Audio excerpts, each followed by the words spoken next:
सुप्रभात बच्चों, हिंदी की क्लास में आप सबका स्वागत है। आज की क्लास में हम हिंदी व्याकरण के पाठ 13 अनेक शब्दों के लिए एक शब्द के बारे में पढ़ेंगे। इंग्लिश में हम इसे वन वर्ड सब्स्टिट्यूशन बोलते हैं। क्लियर? अब आप पहले पेज पे देख सकते हैं कि 4 चित्र दिए हुए हैं, जहां पर सबसे पहला लिखा है जो पढ़ाता है उसको हम क्या बोलते हैं? अध्यापक। जो गाता हो, गायक। जो खेती करता हो, किसान। जो रोगी का इलाज करे, चिकित्सक। अब इन्हें पढ़ने के बाद आपको समझ में आ गया होगा कि हम अनेक शब्दों के लिए एक शब्द का इस्तेमाल क्यों करते हैं। तो ऐसा करने से भाषा सरल व स्पष्ट बन जाती है। क्लियर? तो हम इसे ऐसे भी कह सकते हैं कि भाषा को सरल और स्पष्ट बनाने के लिए अनेक शब्दों के लिए एक शब्द का प्रयोग किया जाता है। अब आपके दूसरे पेज पर कई सारे अनेक शब्दों के लिए एक शब्द लिखे गए हैं जो कि आपको लर्न करने हैं। क्लियर?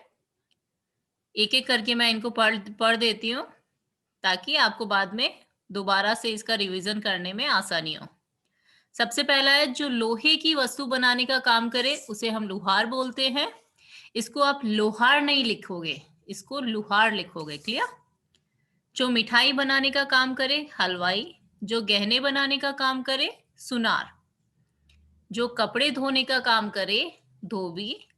जो नीम का फल है, नीम के फल को निबोरी बोलते हैं। शब्दों पे आपको बहुत ध्यान देना है और कोई भी शब्द आपको या शब्द की मात्रा आपको गलत नहीं लिखनी है। क्लियर? फिर जो मेहनत करे, परिश्रमी। परिश्रमी की जगह हम मेहनती भी लिख सकते हैं। जो काम न करना चाहे, आलसी। अभिनय करने वाला, अभिनेता। जो किसी से न डरे, निडर। दिन में एक बार होने वाला, दैनिक। सप्ताह में एक बार होने वाला, साप्ताहिक। और महीने में जो चीज एक बार होती है उसको हम बोलते हैं मासिक। साल में एक बार होने वाला, वार्षिक। जैसे आपके एनुअल डे होता है ना, तो हम उसे क्या बोलते हैं? वार्षिकोत्सव। क्लियर? और जैसे आपकी एनुअल एग्जाम्स होते हैं उसको क्या बोलते हैं? वार्षिक परीक्षा।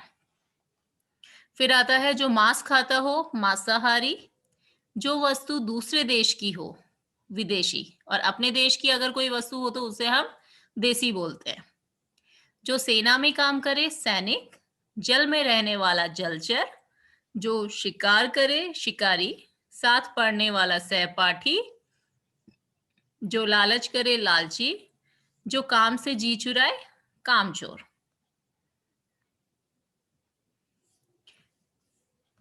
फिर आता है जो वस्तु अपने देश की हो, स्वदेशी।